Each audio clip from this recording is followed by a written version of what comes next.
आशा करता हूं आप सब बहुत अच्छे होंगे। मेरा नाम है सिद्धांत अग्निहोत्री, स्टडी ग्लोस पे आपका बहुत बहुत स्वागत है। भाई देखो, ये एक नॉलेज प्लेटफॉर्म है, तो वो सारी नॉलेज हम आपको देंगे जो ज़रूरी है। देखिए कि भारत में क्या क्या छुपा है और क्या क्या हुआ है। तो जिन लोगों को बहुत ज़्यादा प्रॉब्लम सर ये क्या है वो ना देखें इस लेक्चर को, ठीक है। ये कैसे, ये क्या कर रहे हो, मैं आपको पहले बता दे रहा हूँ, ठीक है। क्योंकि मैं भाई दिन भर ही मेरा पढ़ने में जाता है, तो मुझे जो अच्छा लगता है, मुझे जो लगता है कि यार वाकई में ये ज़रूरी है और ये आपको पता होना चाहिए, तो मैं बना देता हूँ।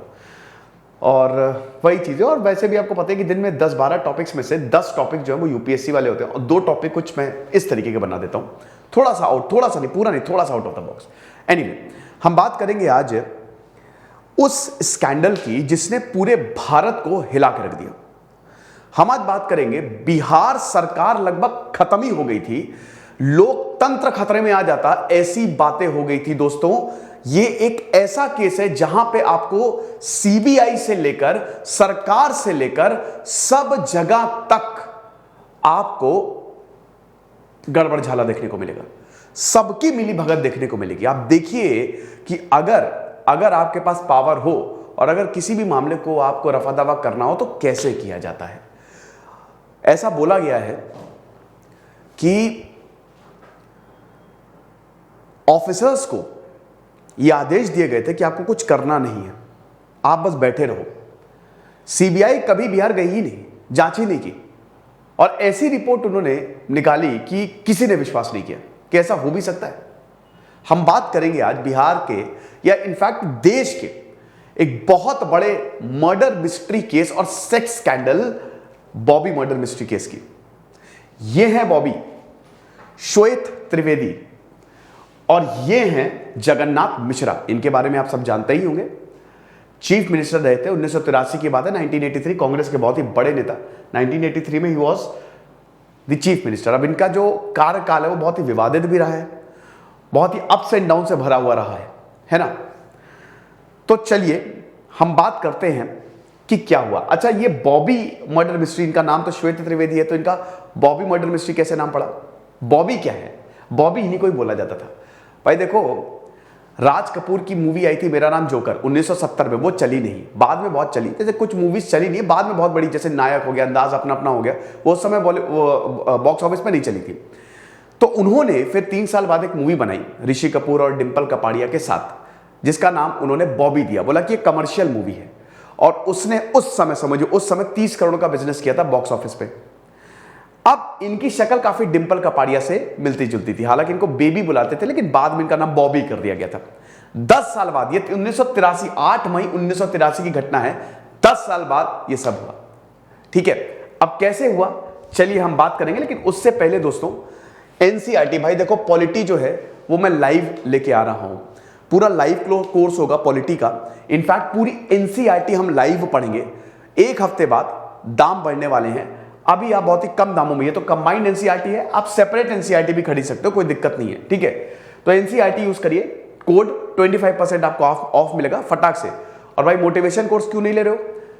परसों लाइव क्लास है, पता है कि नहीं। और इस बार भाई बहुत ही रिलेशनशिप्स पे बड़ा इंपॉर्टेंट टॉपिक मैं कवर करने वाला हूं, ठीक है। ओके, तो बात ये है 1983 की, 1983, जब बिहार में थी कांग्रेस सरकार। ओके, बट इसमें बोला जाता है क्या, कांग्रेस जो ऑपोजिशन नेता थे कर्पूरी ठाकुर, नाम सुना होगा आपने, वो तक ऐसा बताया जा रहा है बचाव में आ गए थे, क्योंकि ये केस इतना खतरनाक था कि इसमें सबके सब नप जाते। विश्वास करेंगे 100 से ज्यादा पॉलिटिशियंस इन्वॉल्व माने जाते हैं इसमें। हम शुरू करते हैं, पहले शुरू से शुरू करते हैं। बात है बिहार के विधान परिषद की। उनकी जो चेयरपर्सन राजेश्वरी सरोज दास, उनकी एडॉप्टेड बेटी थी श्वेत त्रिवेदी, ठीक है। एडॉप्ट किया था, है ना। अब एडॉप्ट किया था, अब इनके बारे में बोला जाता है ये बहुत ही खूबसूरत थी, बहुत ही ज्यादा सुंदर थी, ठीक है। इनकी बात कर रहा हूं मैं, ये बहुत ही ज्यादा खूबसूरत थी। तो भाई अब ये खूबसूरत थी और ऊपर से इतने कद्दावर नेता की एडॉप्टेड बेटी, एडॉप्टेड डॉटर। तो हुआ क्या कि इनको 1978 में, 1978 में इनको वहां पे जॉब मिल गई, क्लरिकल जॉब थी, और बाद में ये टाइपिस्ट बन गई। अब इनका जो उठना बैठना था, क्योंकि बहुत खूबसूरत, वो बड़े बड़े नेताओं से होने लगा। बड़े बड़े नेता, बड़े कद्दावर नेता, मंत्री। और आपको पता ही है, इसमें कोई छुपाने की बात तो है नहीं कि अगर आप खूबसूरत हो, ये खाली बोलने की बात है, दिल देखो, अंदर झांक के देखो। दोस्तों, असली में जो दिखता है वही बिकता है। अगर आप खूबसूरत हो तो डेफिनेटली आपको प्रेफरेंस मिलेगी और आपके पास एक एडेड एडवांटेज है। तो आप ये समझिए कि इनकी जो मुलाकात होती थी वो बड़े बड़े नेताओं से होती थी, मंत्रियों से होती थी, एमएलए से होती थी। और ऐसा बोला जाता है कि ये चेन जो है वो स्टार्ट हो गई। 4-5 साल तक इनके बॉबी के, मतलब इनके जो संबंध थे वो बड़े बड़े नेताओं से, बड़े लीडर्स से हो गए। इनफैक्ट ऐसा भी बोला जाता है कि इनकी चीफ मिनिस्टर तक पहुंच थी, मतलब वहां तक था। ठीक है, अब ये सही है नहीं है, वी डोंट नो। अब हुआ क्या कि सब चलता रहा, सब चलता रहा। 8 मई 1983 सुबह 4 बजे के करीब इनकी मौत हो जाती है। इनको हॉस्पिटल ले जाया गया, पटना की बात है ये, बिहार की राजधानी पटना, आईजीएमएस, मौत हो गई इनकी। अब मौत हो गई, खत्म, दफना दिया गया। क्रिश्चियन, अब इनकी मां की माने तो क्रिश्चियन धर्म में ज्यादा बिलीव करती, तो इसलिए इनको दफनाया गया, जलाया नहीं गया। ठीक है, हो गया। अब बदकिस्मती कह लीजिए कि खुशकिस्मती कह लीजिए कि उसी समय एक बहुत ही ईमानदार अफसर कुणाल किशोर आ गए, एसएसपी बन गए। बहुत ही ईमानदार अफसर थे ये। इनके बारे में, क्योंकि देखिए उस समय बिहार की लॉ एंड ऑर्डर जो कंडीशन थी ना वो बहुत ही खराब थी, तो इनके बारे में बोला जाता है कि भाई ये जहां से जाते थे ना, मतलब अपना रास्ता बदल लेते थे जो कि अपराधी होते थे, ऐसा। तो लॉ एंड ऑर्डर ठीक करने के लिए कुणाल किशोर को बुलाया गया, ये आए।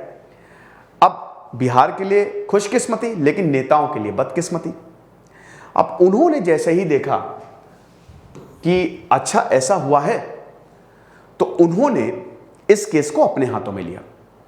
सबसे पहले तो इन्होंने एफआईआर दर्ज कराई, लेकिन उससे पहले इन्होंने पूछताछ की। पूछताछ में यह पता चला कि इनको दफनाया गया, बॉडी वॉडी निकाली, पोस्टमार्टम कराया।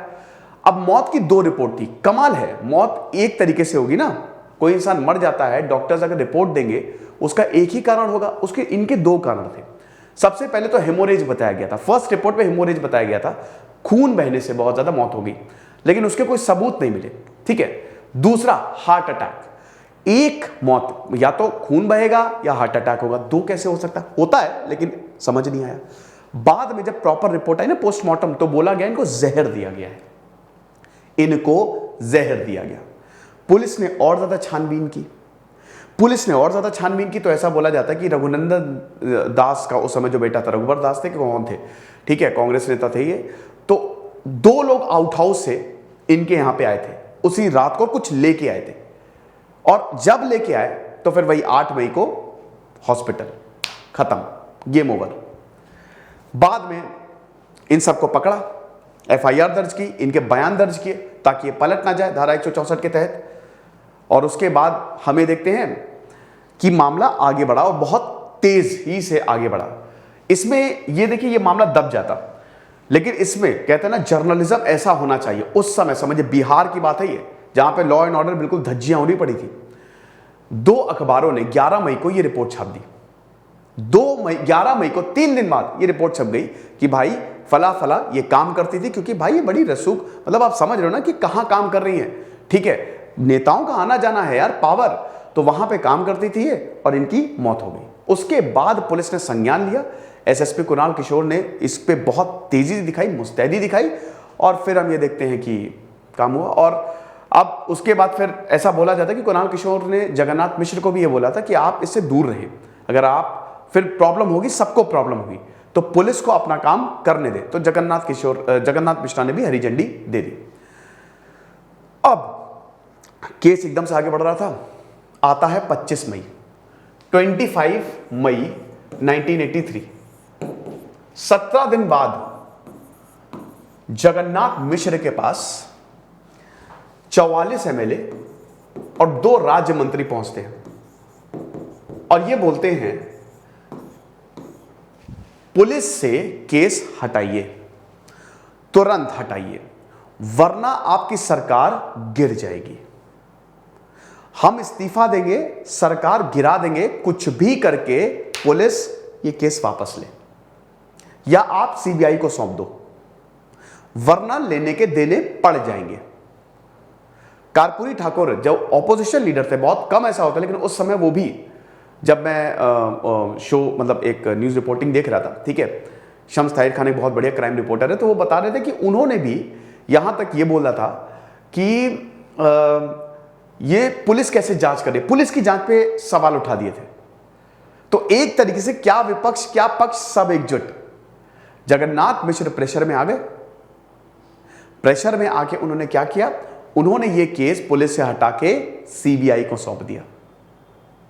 और जब ये केस सीबीआई को सौंपा 28 मई 1983 ये मुकदमा चला। फिर राजेश्वर, जो इनकी माता जी थी राजेश्वरी दास ने, भाई जो बताया है वो छोड़ के सबके। हुआ क्या कि जब सीबीआई को ये मामला सौंपा तो पुलिस से गया, सीबीआई ने जो रिपोर्ट पब्लिश की वो अपने में ही हास्यास्पद है, कि हंसने वाली है। उन्होंने बोला कि इनकी जो मौत है वो एक दवाई खाने से हुई थी, सेंसिबल नाम की दवाई, जिससे गैस की प्रॉब्लम ठीक होती है। ये इस तरीके की रिपोर्ट थी। तो भाई अब रिपोर्ट आई, 2 रिपोर्ट आई थी, ठीक है, रिपोर्ट आई और वो किसी के गले नहीं उतरी। ऐसा बोला जाता है कि सीबीआई के ऑफिसर्स को, कुछ उसमें ईमानदार भी थे, भाई सीबीआई तो एक केज्ड पैरेट है एक तरीके से, हमेशा उसको बोला जाता है स्वतंत्र कर दो, कुछ ईमानदार भी थे, लेकिन यह बोला जाता है कि इसमें ऑफिसर्स को सख्त निर्देश थे कि आपको कुछ करना नहीं, क्योंकि केंद्र में भी इंदिरा गांधी की सरकार थी, कांग्रेस की सरकार थी, तो इससे पूरा देश हिल जाएगा, पूरा राज्य हिल जाएगा। ऐसा बोला जाता है कि सबको शांत रहना है और आपको कुछ नहीं करना। आपने वो मूवी देखी शंघाई, वो मूवी देखिएगा, उसमें आपको पता चलेगा कि जब सरकारी तंत्र अपने आप को बचाने में आ जाए तो किस हद तक जा सकता है। तो ये साफ साफ यहां पे बोला गया कि आप इसकी जांच ना करें। इनफैक्ट सीबीआई ऑफिसर्स बिहार तक नहीं आए थे, उन्होंने वहीं पे ही रिपोर्ट बना दी, ऐसा भी बोला जाता है।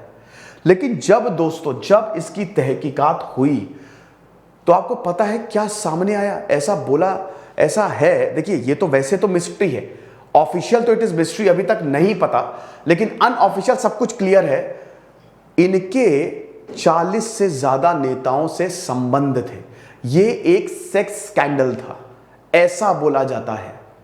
40 से ज्यादा नेताओं से संबंध थे और इनकी खूबसूरती ऐसी थी, इतने राज पता थे इनको, मतलब ऐसा बोला जाता है कि अगर उस समय ये जिंदा रह जाती तो समझ लीजिए कि एकदम बखिया उधेड़ देती है। ऐसे ऐसे राज पता थे इनको। 100 से ज्यादा नेता इसमें शामिल हैं। 40 तो वो हैं जो उनके पास गए, जगन्नाथ मिश्र के पास, बाकी प्रेशर और बाकी सब कुछ, 100 से ज्यादा नेता शामिल थे कि भाई किसी तरीके से इस केस को रफा दफा किया जाए, इसको बाहर नहीं आने देना है। तो ये बिहार की वो मर्डर मिस्ट्री है जिसने बिहार को पूरी तरीके से हिला के रख दिया। और अभी भी ऑफिशियली इट इज अनसॉल्व्ड, लेकिन अनऑफिशियल सबको पता है कि क्या हुआ, ठीक है। और ये कॉमन सेंस है, आप भी समझ सकते हैं कि क्या हुआ होगा। ये लेक्चर था दोस्तों। अगर आप चाहते हैं कि मैं और भी मर्डर मिस्ट्री पे लेक्चर्स लेके आऊं तो मुझे आप जरूर बताइएगा। फिलहाल कुणाल किशोर ने भी बाद में भी वीआरएस ले लिया था, उन्होंने, अभी तो आचार्य कुणाल किशोर वो कहलाते हैं, और उन्होंने किताब लिखी है दमन दक्षों का, कुछ इस तरीके से किताब है जिसमें उन्होंने इस पूरे इंसिडेंट के बारे में बताया है। यहां तक उन्होंने राजेश्वरी दास का स्टिंग ऑपरेशन भी किया था। ये चीज है। फिलहाल हमारे कोर्स को जरूर अवेल करें। दिस इज सिद्धांत अग्निहोत्री साइनिंग ऑफ।